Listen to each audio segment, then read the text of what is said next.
রবি ঠাকুর ঠিকই বলেছেন,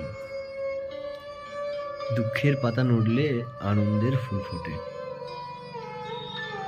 আচ্ছা, আমরা কি কখনো ভেবে দেখেছি আমরা আহত পাখির মতোই ক্ষতস্থান লুকিয়ে রাখি, পালক ছড়িয়ে উড়ে বেড়ায়, অথচ পৃথিবীতে কিছুই চিরস্থায়ী নয়।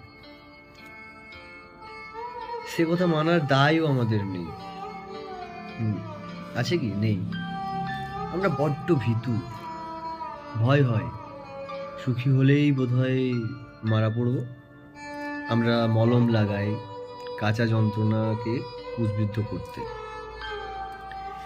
নিয়মমাফিক কালশিটে রয়ে যায় সময়ের সান্নিধ্যে, তবে ক্ষতস্থানও মেরামত হয়ে যায় ঠিকই, কিন্তু স্মৃতির ঘর কিছুটা মেরামত হলেই স্বভাবসিদ্ধভাবে আবার খুঁচিয়ে রক্তপাত করতেই আমরা ব্যস্ত হয়ে পড়ি।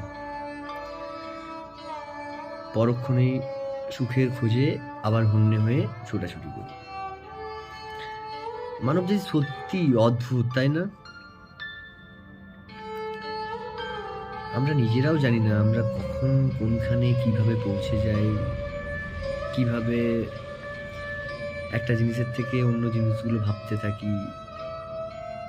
ভাবনাগুলো বড্ড চঞ্চল, আমরা নিজেরাও বড্ড চঞ্চল।